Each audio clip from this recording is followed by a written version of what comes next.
राधे राधे दोस्तों, स्वागत है आप सभी का क्रिएटर IYS पर। आज हम मौजूद हैं मथुरा में पवित्र ब्रजधाम में, जहां हजारों श्रद्धालु दंडवत परिक्रमा करके अपनी आस्था और भक्ति का अद्भुत उदाहरण पेश करते हैं। इस वीडियो में हम बात करेंगे उन भक्तों से जिन्होंने अपनी परिक्रमा पूरी की है और जानेंगे कि अध्यात्म और भक्ति जीवन में कितनी महत्वपूर्ण है, कैसे भगवान का ध्यान और सेवा मन को शांति देता है और पापों से मुक्ति और की ओर ले जाता है। तो पूरा वीडियो देखिए और ब्रज धाम की दिव्य की अनुभूति का हिस्सा बनाइए। राधे राधे। सभी दर्शकों को मेरा एक बार फिर नमस्कार।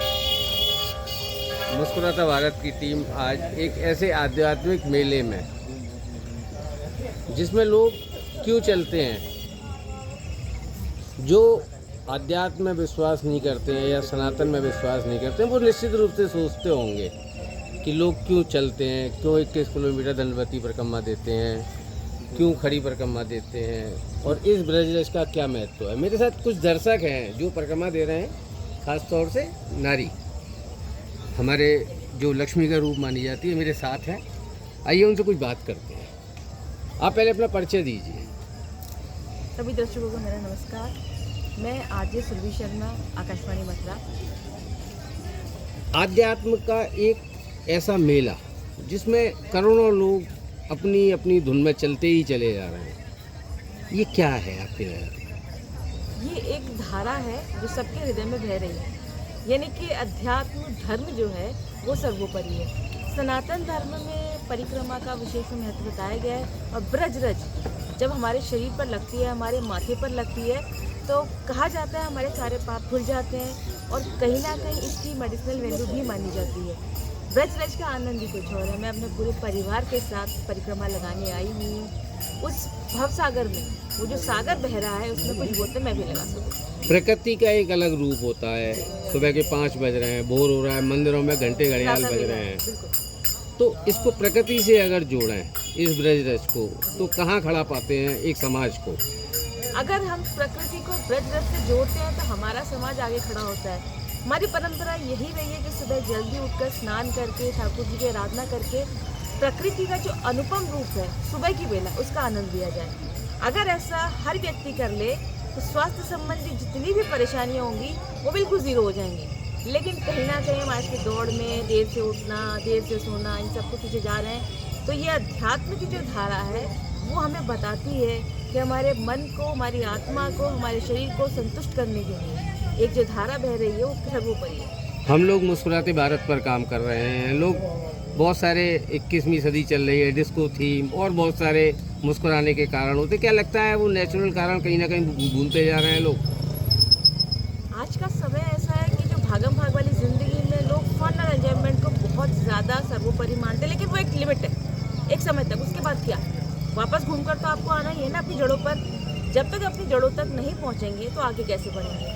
इसीलिए आज के समय में जो हमारे अध्यात्म है वो युवा पीढ़ी को भी उतना ही लुभा रहा है। आज इस परिक्रमा मार्ग में कम से कम 50% से ज़्यादा युवक युवतियाँ थी जो पूरे मन से राधा नाम जप करते हुए परिक्रमा लगा रहे हैं। बहुत अच्छा पढ़ दिए। और देखो बेटा, बस मेरे साथ एक दर्शक और हैं जो महिला तो हैं ही, इसके अलावा वो गोकुल को बिलोंग करती हैं। तो भगवान कृष्ण का संबंध, वो गोवर्धन जी हो, वृंदावन जी हो, या गोकुल हो या बरसाना हो, तो वो गोकुल से हैं।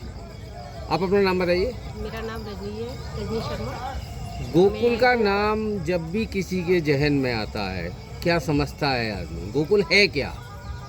ये गोकुल में नंद बाबा का गांव है गोकुल। या वासुदेव जी के पुत्र श्री कृष्ण का जन्म मथुरा में हुआ था, लेकिन कंस के कारागार में हुआ था। तो कंस के 8वां पुत्र जो कंस का था, वो वासुदेव जी का जो 8वां पुत्र था, वो कंस को मारने वाला था। तो भगवान ने पहले ही उनको स्वप्न में दिया था कि अगर मैं यहाँ पे जन्म मेरा होगा तो ये मुझे मार देगा। तो वासुदेव जी से ये कहा था कि मुझे गोकुल में पहुँचाओ। तो वासुदेव जी यमुना किनारे लेके आए थे उनको और गोकुल में नंद बाबा के घर दे गए। सुबह प्रातःकाल का समय है और 2 बच्चियां आपके अगल बगल में बैठी हैं, आप ही की हैं? यस। दोनों के नाम क्या हैं? ये है आदित्य कौशिक, ये है ऋतिक कौशिक। कैसा महसूस करते हैं जब दो बच्चियां सुबह प्रातःकाल में परिक्रमा भी दे रही हैं और थकी हुई हैं और दोनों ही सो रही हैं लगभग, कैसा महसूस करते हैं? ये बहुत अच्छा आनंद महसूस कर रही हैं। इनको मतलब एहसास हो रहा है कि भगवान के धार्मिक मतलब कुछ है। और ये ब्रजराज जो है ये मतलब हमारी मतलब धार्मिक सनातन से जुड़ी हुई है। तो वो कहावत है ना कि राधा तू बड़े भागनी में राधे को दास, जन्म जन्म मोह दीजियो ब्रज को बास। बहुत अच्छा। एक युवा दर्शक, एक युवा परिक्रमार्थी जिन्होंने अभी दंडवती परिक्रमा भी दी है, मेरे साथ है चंद्रकिशोर कौशिक जी। कौशिक जी महाराज की जय। कौशिक जी, ये चेहरे पे मुस्कान, और मुझे लगता है 15 दिन से मुल्तानी मिट्टी से स्नान, सब चीज़ें छोड़ दी जो 21वीं सदी में लग्जरी आइटम सब छोड़ दिया। कहाँ खड़ा पाते हैं इस आध्यात्म में अपने को? यही सुखद अनुभव है कि हमें प्रेरणा थी कि हम दंडवती परिक्रमा करें, और गिरिराज महाराज की कृपा से हमने सभी ने, पूरे परिवार ने, और दंडवती परिक्रमा पूर्ण की, जिसके पश्चात आज हम पैदल परिक्रमा जिसको देते हैं उसके बाद विधान है पैदल परिक्रमा देने का, उसको हम आज पूर्ण कर रहे हैं। और ब्रह्म मुहूर्त में हम यहाँ पूछरी के लौटा पे आए हुए हैं। तो ये हमारे लिए इतना ऐसा एहसास है कि हम यहाँ सोच भी नहीं सकते, वो हमें महसूस हो रहा है। एक संदेश दिलवाना चाहूँगा अपने युवा भाइयों को। बहुत सारे युवा पढ़ लिखने के बाद बेरोजगारी के कारण और बहुत सारे पारिवारिक समस्याओं के कारण बहुत सारे काम नहीं कर पाते हैं, उनकी दुनिया एक अलग तरफ चली जाती है।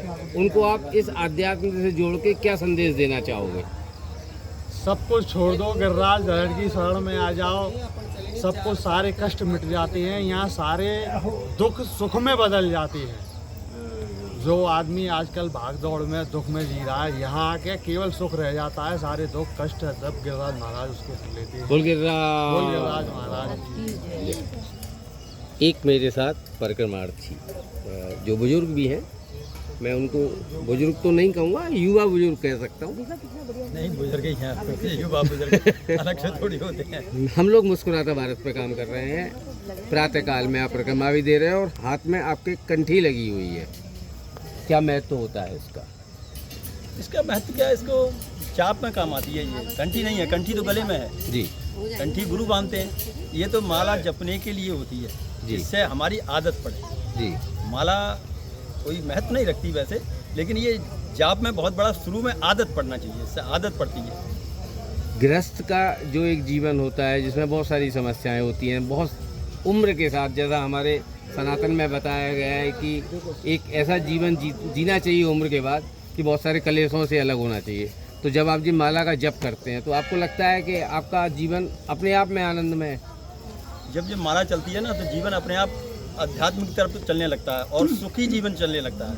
हम अगर संसार में जाते हैं तो वहाँ दुख के अलावा कुछ नहीं है, संसार में दुख के अलावा कुछ नहीं है। और ये माला पकड़ कर अध्यात्म की तरफ जाओगे आप, सुखी सुख है। सुख अगर है तो भगवान की तरफ है, संसार की तरफ है। युवाओं को क्या संदेश देना चाहोगे? आजकल के युवा तो जो कर रहे हैं वो ऊपर वाला ही जाने।